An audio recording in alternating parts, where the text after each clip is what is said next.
Welcome to What If But Good, a podcast about writing badly until you can write well. I'm your host, Peter Lundquist. I'm your host that laughs too loud, Evan Pugh. And I'm your taller host, Silas Robinson. Each season, the three of us go through the daunting task of attempting to write feature-length screenplays from scratch in just 16 weeks. Will we succeed? Will we fail? There is only one way to find out. Listen in each week as we battle our writing demons, each other, and the sound of a buzzing refrigerator on What If But Good. If you'd like to follow along with our rushed, unfinished pages each week, check us out at WhatifbutGood.com and on all socials as WhatifbutGood. This is the first week of what is potentially going to be a long screenwriting journey. How you guys doing? Good. I started by spilling beer on my shirt. That's the first thing that I did. Nice. And I feel pretty good about it. Beer on my shirt, it's on a dog's face. There you go. Fucked up. I mean, did you though? Yeah, fucked up. I'm gonna have to wash this later. There's no work involved with this shirt. I fucked up. So, yeah, Should we? we should. Why don't we introduce ourselves? Yeah. You go first, Evan. Hi, my name is Evan Pugh. I'm a writer.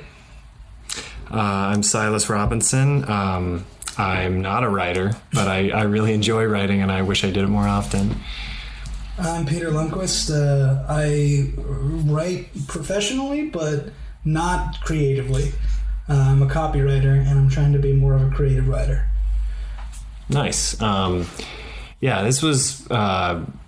the idea behind this was Pew and I were talking the other day, and I don't know, like I'm always trying to write more, and sometimes I'm successful at that and sometimes I'm not, and I was like, we should just get together once a week and start a project and set a deadline and see how it goes. Yeah, I said yes, and then Peter pitched me on something just out of the blue.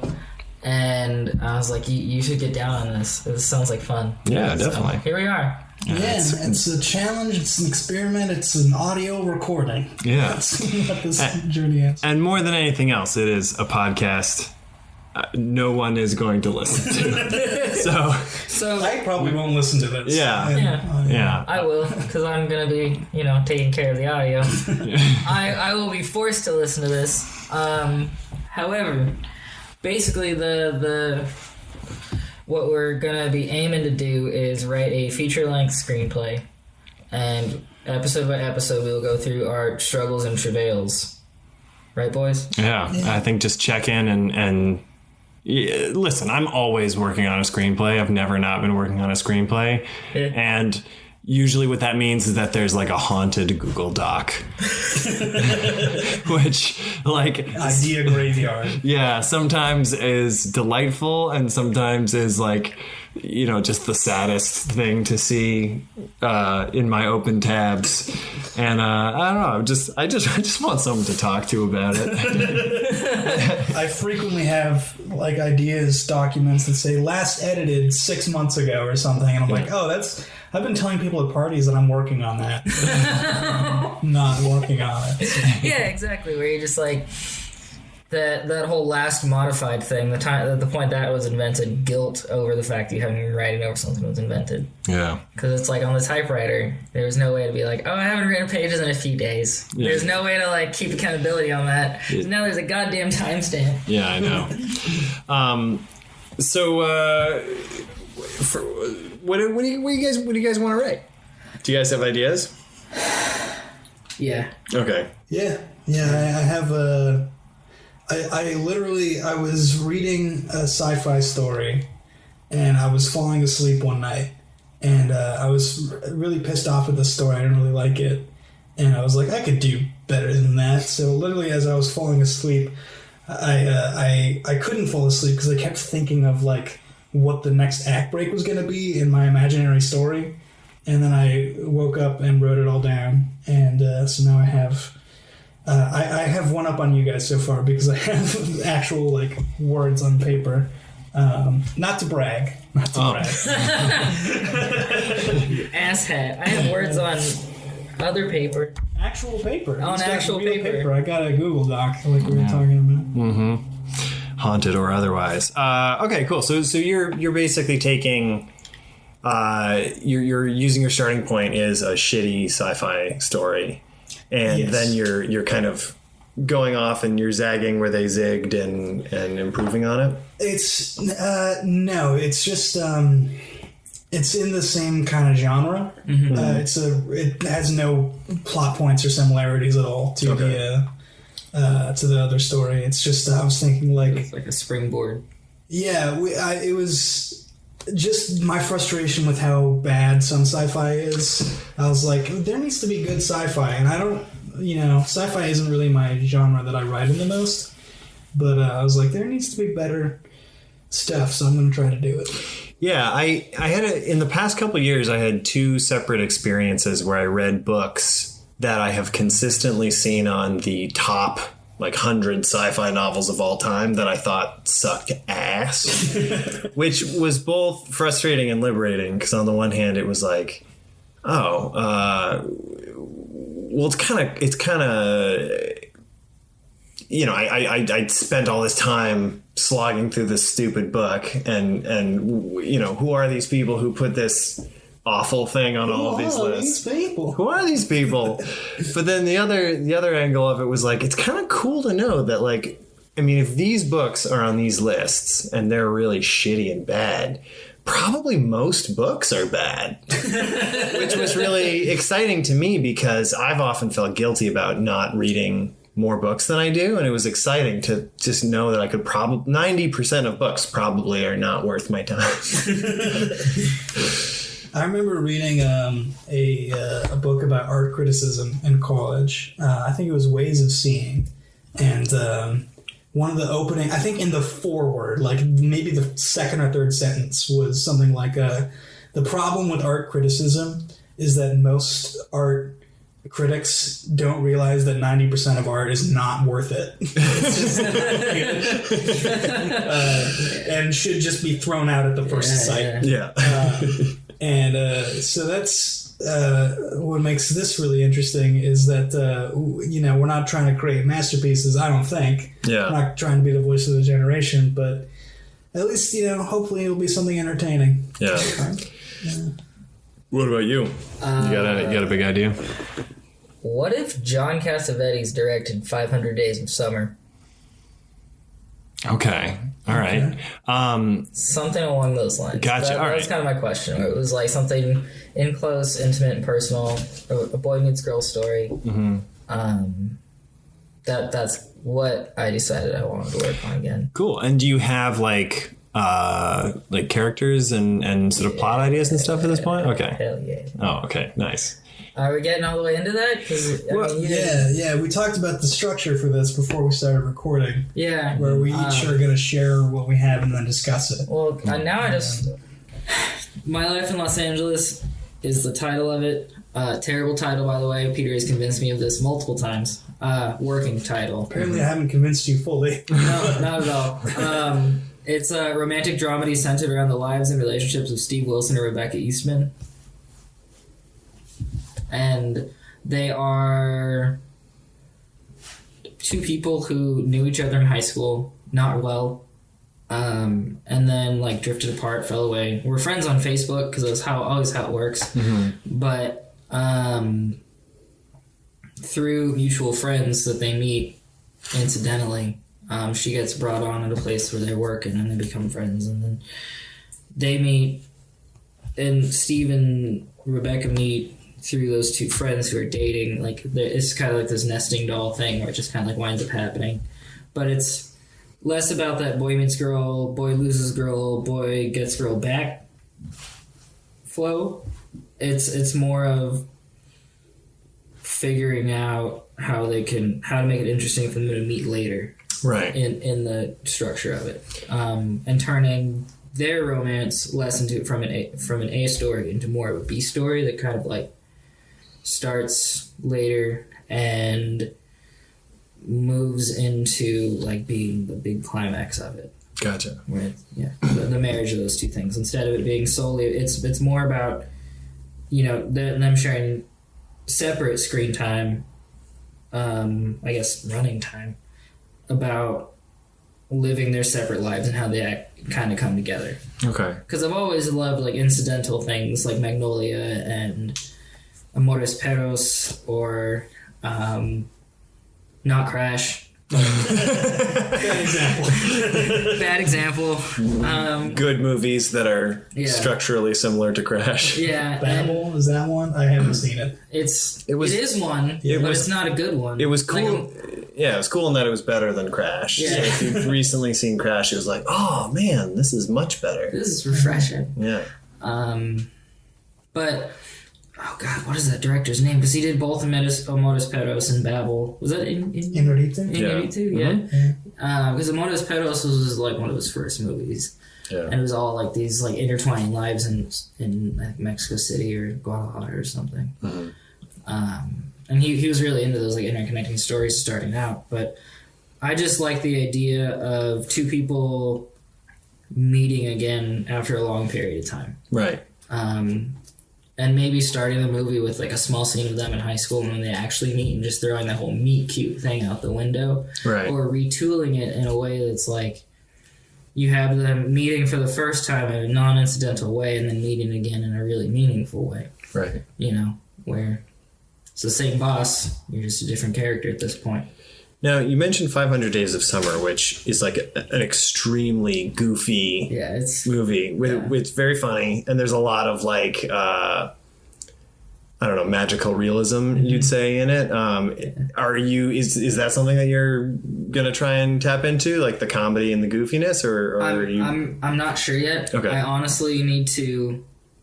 I came up with this idea of it being Cassavetes' 500 Days of Summer before going back and rewatching this stuff. You know what I mean? Yeah. Where it's just like my subconscious understanding and what I remember of like Cassavetes and his films and what I remember of 500 Days of Summer and what made it different than most other boy meets girl stories. Yeah. To the point where I had an ex-girlfriend who walked out on the movie because she just was like, this is frustrating. That was a long story. That was her problems. But it's just, and with the Cassavetes side thing, it's that building tension and creating stakes through emotion and character work. I think of A Woman Under the Influence, and I think of Faces, and those two kind of on his two milestone films, and how much they just make you feel. And in the case of Woman Under the Influence, how much they make you feel the pain of Gina Rowland's character, and how much it just makes you sad. And you experience it by proxy. And so I just kind of wanted to dive more into that and more into the organic nature of almost documentary randomness. Gotcha. Yeah.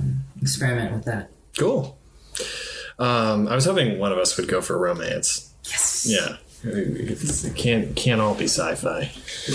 Spoiler alert. Mine's both. Oh shit. Cool. Well, Peter, you were talking earlier that kind of this experiment that we're doing is like a film. It's like a screenwriting class with no teacher and only 3 students.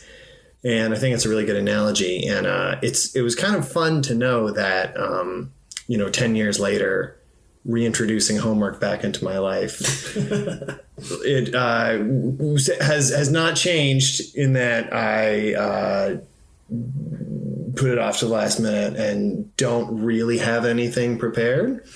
There's like two ideas I have. One is a screenplay that I've already been working on, which seems like I'm excited about it, but it also seems like kind of counter to, I don't know, it feels weird to already have written stuff and bring that in.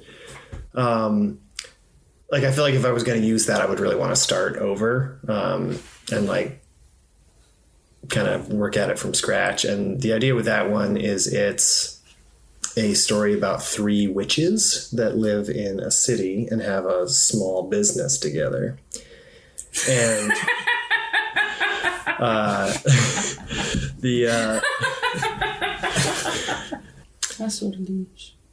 that's his cat.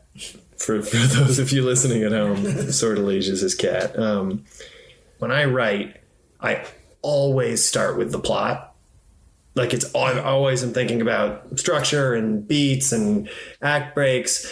And then the single biggest, most difficult thing for me when writing is always like, I don't know anything about these people. And that's always been a huge challenge for me. So that's something which is exciting. The other idea that I had was sort of similar to what you were talking about. There's a sci-fi movie that I was extremely frustrated by, and I thought that you could do a much, much better version of it. So I was kind of taking that premise. I just sort of vaguely had the idea of like, what if I did this, but not so shitty?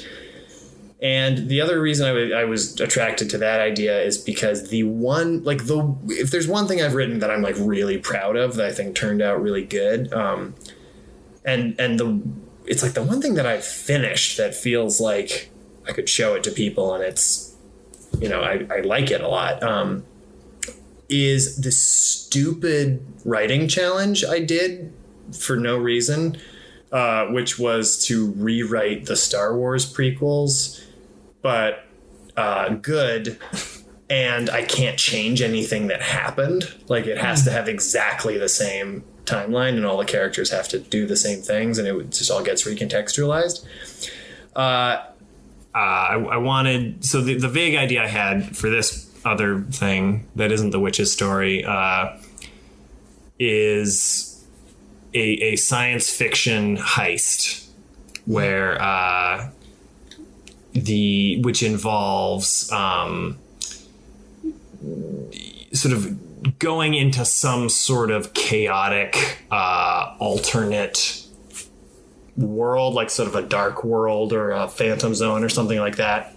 I'm getting trapped there and having to, use sort of think your way out of this strange, chaotic, like dream world. So basically what I want is something which is dumber than Stalker, but smarter than Inception.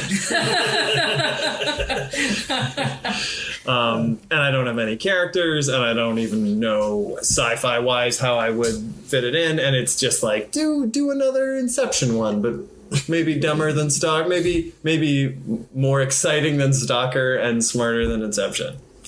So that's kind of where I'm at. And, I would actually love your guys' help in deciding which of those 2 stories I should spend the next however many months writing.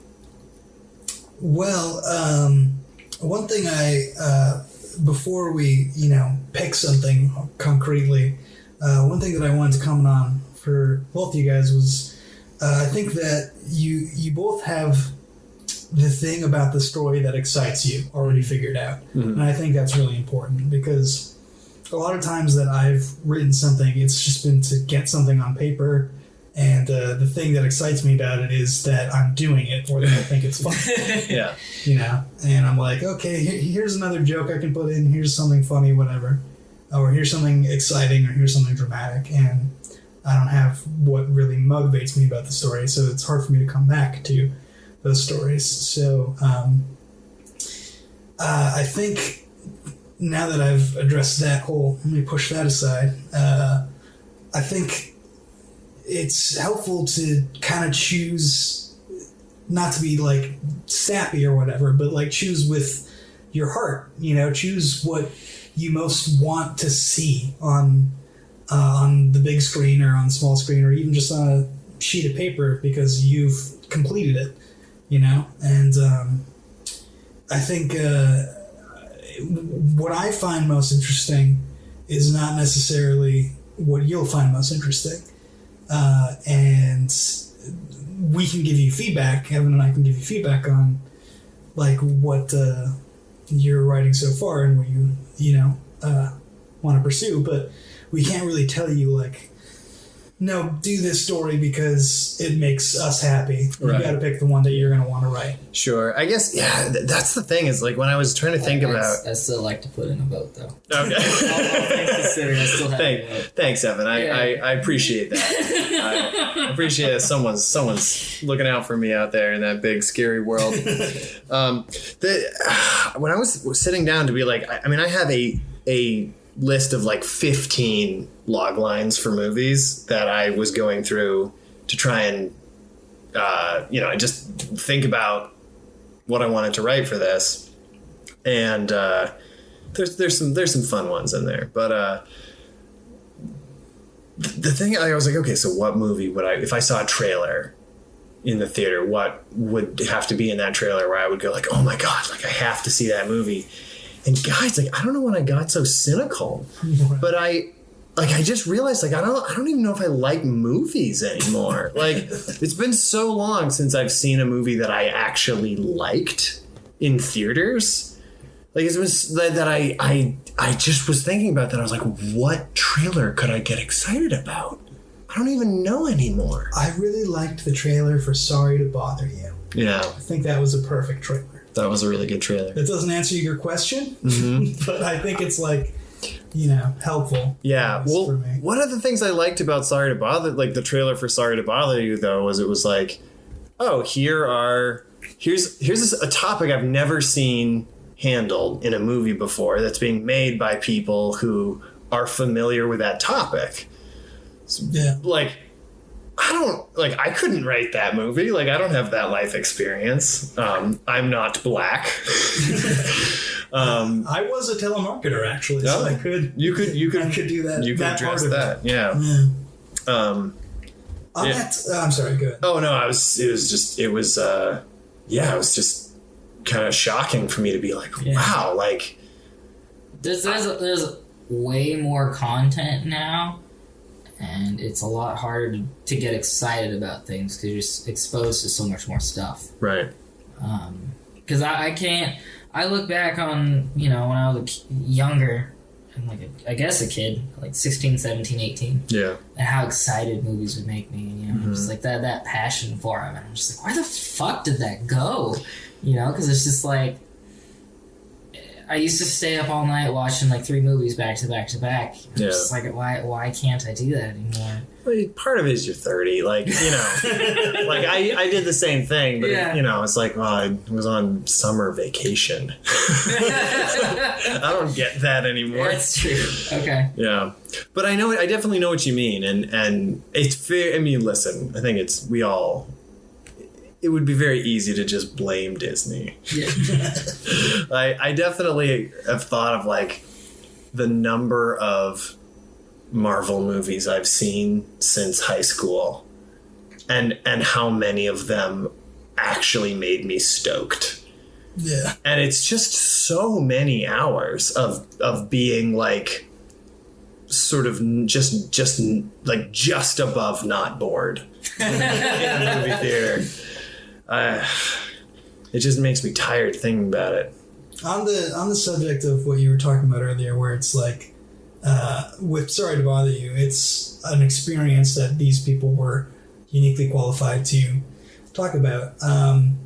I've had plenty of ideas over the years for things that I think are really interesting, and then I never wrote them because I'm like, how could I write this? Right. Like I remember having an idea for like a limited series or something years ago, where it's about a low-level, like failing TV reporter in like Florida or some awful place, and he's kind of failed out of the big city markets, and now he's in his 40s, but he's a cub reporter. Yeah, and he starts like faking news stories, not faking his coverage, but faking the actual story and making stuff happen, and then it becomes like a I don't know, like a Breaking Bad or a Dexter kind of heist story where it's like, oh, are they going to catch up with him in his double life kind of thing?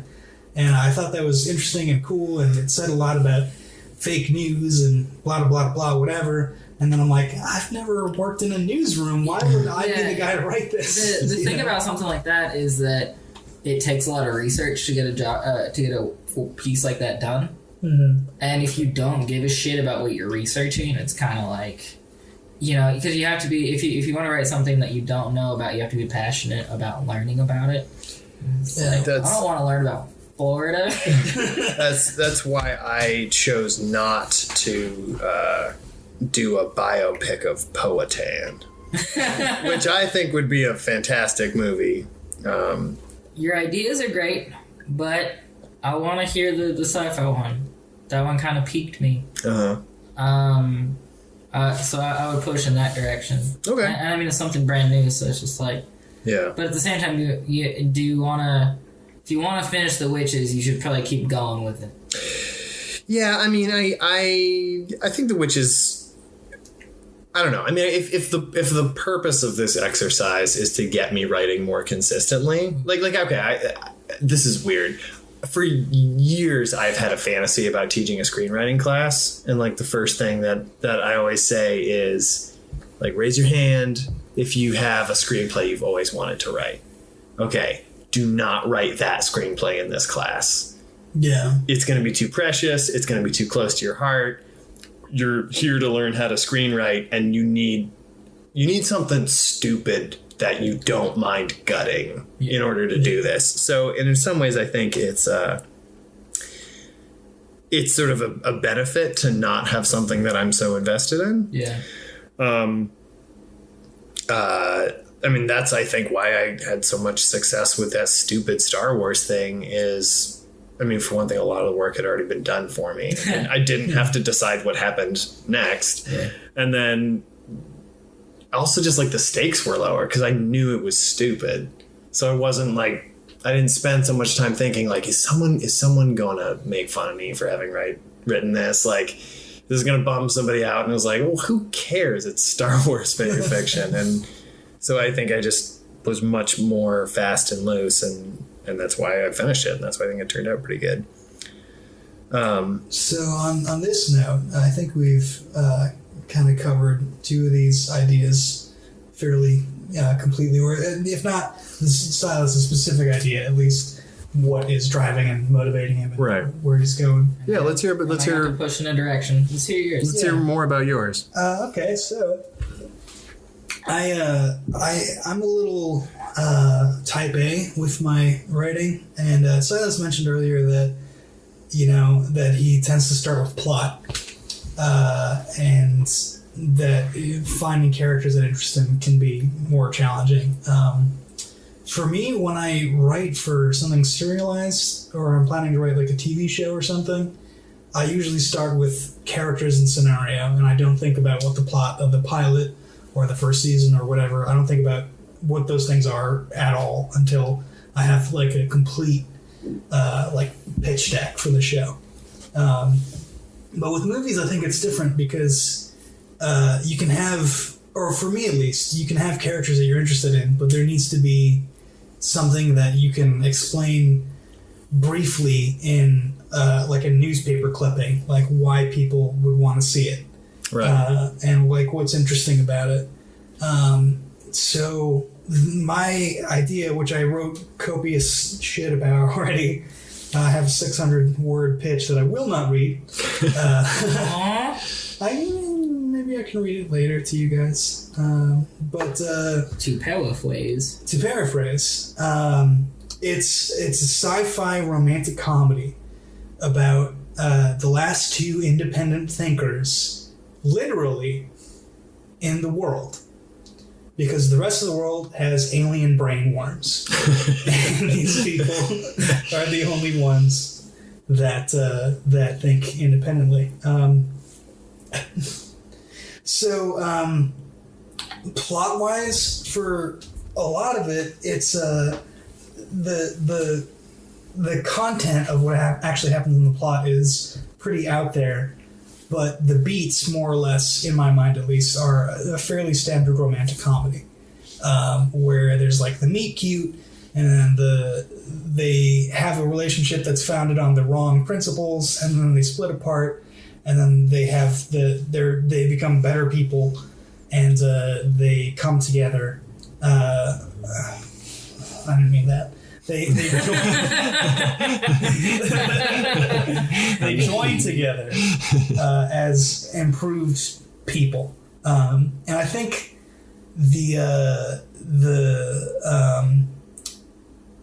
point of reference that makes the most sense for this, the one that is most like standard stock plot romantic comedy that everyone saw, is Knocked Up, which is not an amazing movie, especially considering how it's aged. But when it came out, it was funny as fuck, though. I laughed at it, and then I thought Katherine Heigl was a Mondo B word for exposing its sexism, and then 10 years later I was like, oh no, it actually is kind of sexist. Yeah. But it was very entertaining, and it told its story well, and there's a reason that everyone remembers that movie, you know? Yeah. So it's kind of like Knocked Up, except I just at the last minute after I wrote out this whole pitch, I was trying to think of an X meets Y for it. Right. And what I came up with was Knocked Up meets Gattaca. If you remember the movie Gattaca. I do remember the movie Gattaca. Yeah. But so the alien brainworms that everyone has they're not parasites, they're symbiotes. So they want their hosts to live long and healthy lives so they can live long and healthy lives. So what they do is they kind of forcefully encourage, let's say, everyone to live as healthily as possible. And so there's in the movie takes place like 5 years after the aliens, so to speak, come down to Earth and infect everyone. And most people like join up voluntarily because they're like, oh, at first there's trepidation. It doesn't matter, like the whole, I'm just setting the scene here. But most people voluntarily sign up for this. And then after the invasion is complete, people have been living with it for 5 years.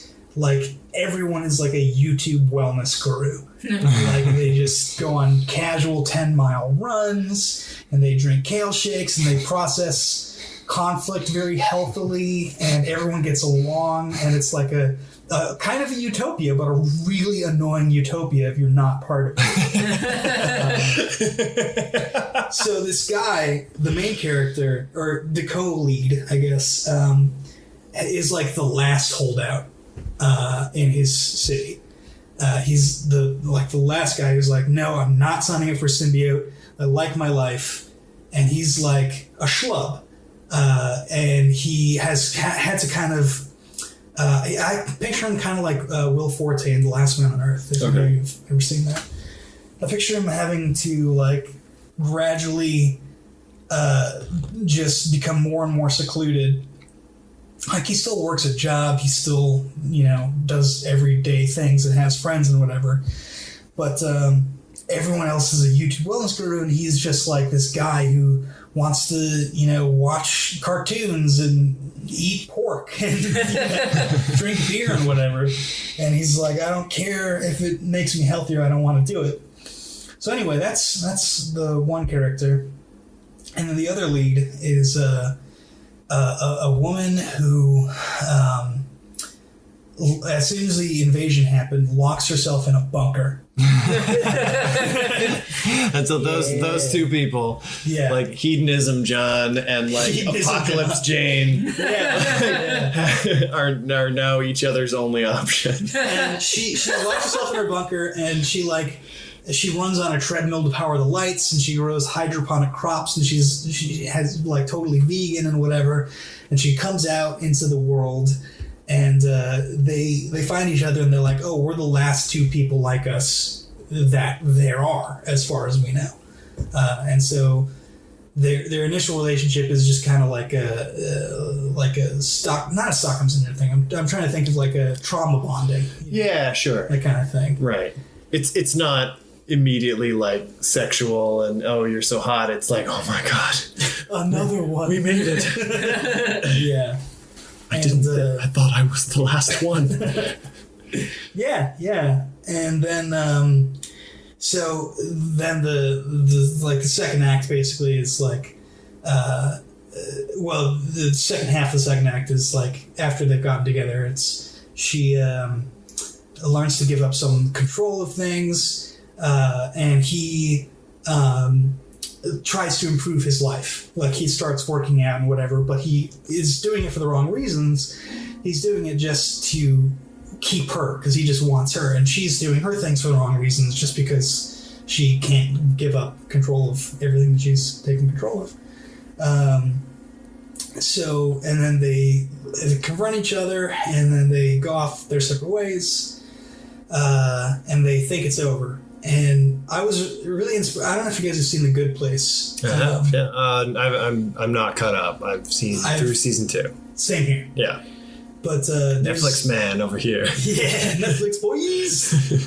There's this whole thing about the motivation for morality, that like you have to, if your motivations are corrupt, even if you're doing good things, you're not really doing good things. Right. So the male main character is doing things for the wrong reasons, so it doesn't matter. Mm-hmm. And then he does things he improves his life with no expectation of reward. And she changes her life with no expectation of reward. You know, I have all kinds of specifics in here, but I won't get into all of it. And then I'm thinking in Act 3, the thing that brings them back together is that there's some kind of cataclysm. I knew it. Yes. I knew it. Yeah. The brainworms enter phase 2. They pupate. Yeah. So basically, I haven't figured out what it is yet, but I have down here, maybe the alien worms go full HAL 9000. Maybe they're infected by some kind of War of the Worlds virus. Maybe they pupate. Maybe they just start dying of natural causes, and then the general population turns into the people from WALL-E. You know, Right. They just don't know how to care for themselves. Right. And then the two people who are independent the whole time have to come together to save the world and to have their own healthy relationship. So basically, if you look at the beats of Knocked Up, it's the same movie. Right. Where it's like, Seth Rogen goes off and after he and Katherine Heigl have broken up, he quit smoking weed and he gets a good job and blah, blah, whatever. And then they're brought together by the cataclysmic event, which is the birth. Not saying birth is necessarily cataclysmic. No, but for those characters, for sure. Yeah. And then they have the end is a healthy relationship for the two of them. Yeah. Based on the right principles instead of the wrong thing. So sounds good. That's a really cool idea. Yeah. Too much detail, but No. I'm stoked. I obviously have a lot of work to do. No, that sounds great. I have never seen that movie before, and I hope not. I'm a big fan of science fiction and fantasy as settings rather than genres, because I think science fiction and fantasy settings are really interesting and vibrant, and science fiction and fantasy genres are super boring and annoying. And there's everyone remembers Alien because it is sci-fi setting, but it doesn't follow any sci-fi tropes. It's a horror movie. It's a horror. It's a slasher movie front to back. So if I can talk about one of my favorite screenwriting books, it's a lot of people talk about how the Save the Cat series by Blake Snyder ruined Hollywood or whatever, made everything the same. Right. I don't think that's necessarily true, but what I do think is that it helps us understand the tropes that movies follow generally. Right. And the best book out of the three, in my opinion, is Save the Cat Goes to the Movies, which is the one where he outlines that there's only a few types of stories, even though there's lots of genres, there's lots of independent details, whatever. And he specifically names Alien and Jaws and a couple other movies as Monster in the House. Yeah. Where there's an enclosed space and there's a monster that you can't escape from, and then you just kind of pursue it down the natural progression of how that story, and he describes what each story beat is in each of the different types of stories. So even if it's set in space, it's still in space. No one can hear you scream. Right. Even if it's set in a town, well, they close off the town. They don't allow the police in, and they don't allow the press in, and it's just the town is a walled-off garden. So it's some type of quarantine. The monster in the house. Yes, it's the idea is that you can't escape. Right. Or in really weird examples, like in I think later in the Paranormal Activity series, there's one where they try to leave the house that the haunting is happening in, only to discover that it follows them wherever they go, because the house is their family. The monster in the house is their literal family, so they can't change that. Right. And one of the other types of stories is called a buddy love, which is two characters, whether they have a romantic relationship or not, learn to love one another through the same kind of, they basically Knocked Up or My Story. Yeah. Where they have these specific beats that go in different direction, whatever. And there's like a superhero story. Die Hard is a superhero story. Totally. Yeah, I agree with that.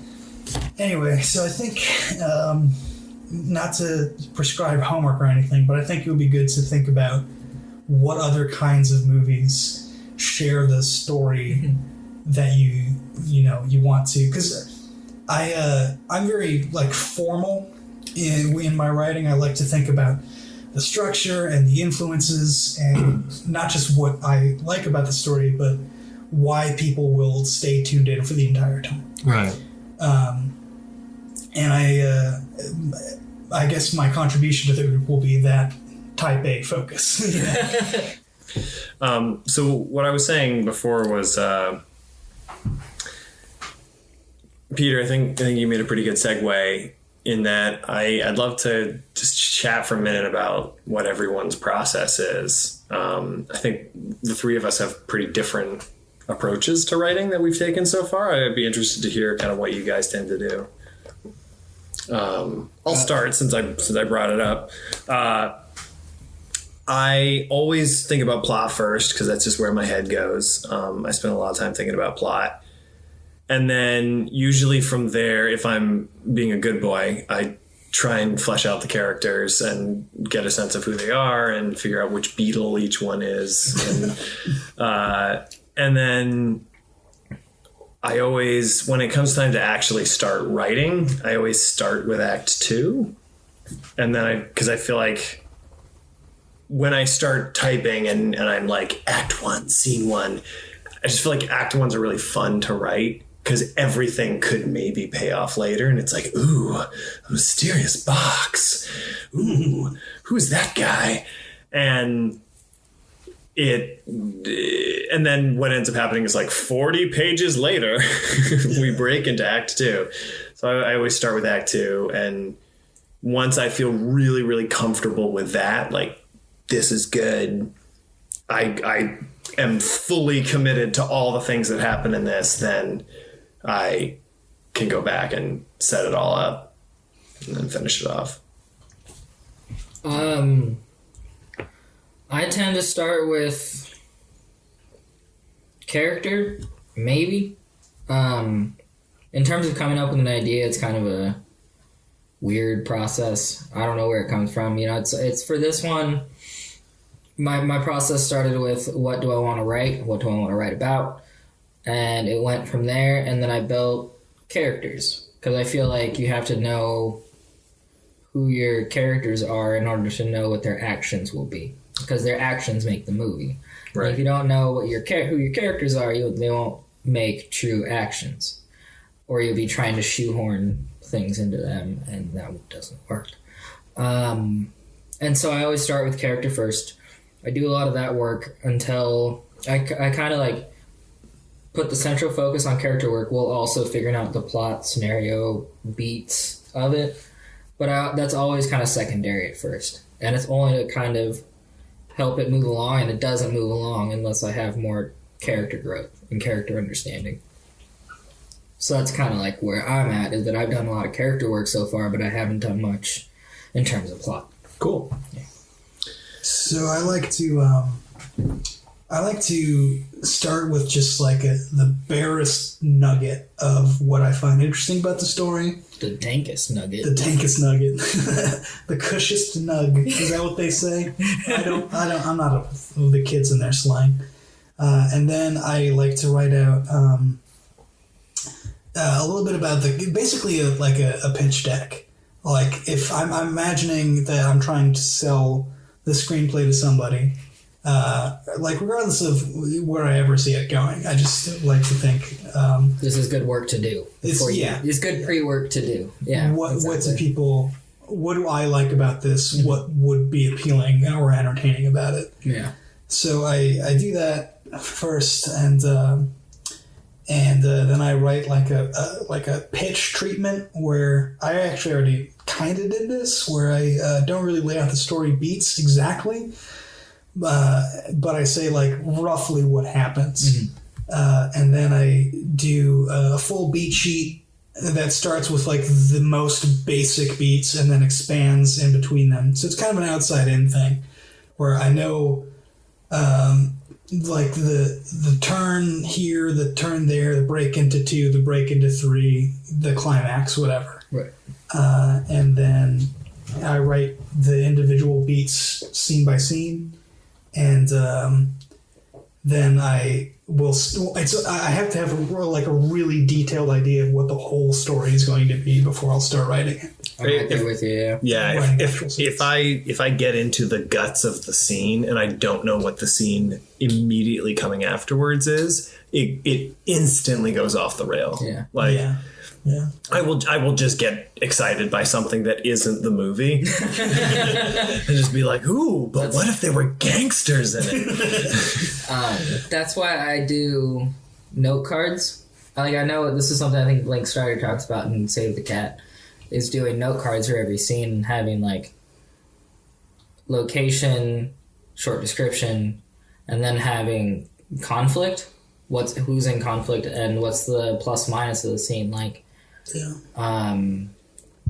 where it starts and where it ends, and how what's the emotional beat of the scene kind of thing. And so I do that with every script that I write, because it's really helpful to have that roadmap like laid out in front of you. You can just get drunk and stand in front of it. Like, it needs to move. That, and also like if you're stuck on a specific scene, you can just be like, all right, I'll just jump 3 scenes ahead and write that one. Exactly. Yeah. But I do need to know what every scene in the movie is before I'll start. My outlining process is write a paragraph for every single scene. Mm-hmm. And then I also will do, like when I'm in the beat sheet outlining process, I'll do something that I heard that Trey Parker and Matt Stone do, which is write down 1 sentence for each scene and then make sure that there are no ands in between them, or and then, like always make sure it's either a but or a therefore, because if it's an and or an and then, doesn't that mean it's another scene? If it's an and or an and then, it means that the movie is boring. Oh, I get you. Because if it's this happens, then this happens, and then this happens. But if it's this happens, but this happens, so this happens. Where it's like, okay, so that makes sense. It's the scenes are a series of dominoes, and each one informs the direction of the next one, rather than like because but is a twist, and so is a therefore. Yeah. So is a reaction the characters make to changing circumstances, and a but is something that prevents them from doing what they were about to do, versus an and is, I wrote another scene, guys. Okay. And it's funny because like I've done that for the past bunch of projects I've done, and I'll always think it's in good shape, and I'll be like, I feel really good about this. And then I write it out and I'm like, oh no, these are all and. Yeah. I always like to envision scenes. I can't remember where I first heard this, but like, imagine there are 2 characters or forces standing at opposite ends of a narrow hallway, and the thing they really want is behind the other force or character or whatever. Right. And they both have to come into the middle of the hallway and figure out who's going to get what they want. Right. And the other person's not going to get it. Yeah. So every scene is based on a conflict. We're going to get into this more later on when we're writing scenes. But Okay. Then let's talk deadlines. Let's talk plans. Yeah. So, Peter, you mentioned a first draft by July 1st. Let's go with July 4th. yeah. Yeah. Fuck nice. yeah. July 4th. That way we can have first drafts and then get really drunk and watch Independence Day. Yes. And Welcome to Earth. we'll be like, we did well, we will do better than this. There's a lot of work to do. Yeah. We won't have third act problems like these. Yeah. That sounds great. It sounds great to me because it feels like that is definitely not enough time to get a first draft, and the behavior I'm trying to promote with this is not just sitting on something for years and years and years and years without finishing it. So this is good. So then what follows is what's our goal for next episode, next meeting, next... I think that's going to be personal to each of our writing styles. I think for me, okay, so I'm going to commit at this point to a couple things. So I know I'm going to do the sci-fi heist, honestly, because I just like the idea that we have a romance, a sci-fi, and a sci-fi romance. My desire for equilibrium can't turn away from that opportunity. I'm going to do the sci-fi heist one. I am going to commit to some sort of journey from one world space into another world space, some sort of heist. And I'm going to say that at the beginning of the movie, there is going to be a prophecy which comes true at the end in a way that is unexpected. I'm going to commit to that. And so for me, I think what I want to have by next week is a more specific nuts and boltsy idea for what is actually going to happen. Yeah, hit us with an elevator pitch next week. How does that sound? Yeah, I'll hit you with an elevator pitch, and I think I want to have a really interesting relationship at the core of it. I feel like that is always going to make writing more easy if, there's two people who interact with each other in an interesting way and want different things in a way that, it'd be cool if there were people in it. So my goal is It's a movie with no people. The most interesting relationship is between the sun and the earth. There's a Pixar movie. Yeah, short. there it is. There it is. Yeah, Sun and Moon, right? Yeah. That's what it's called.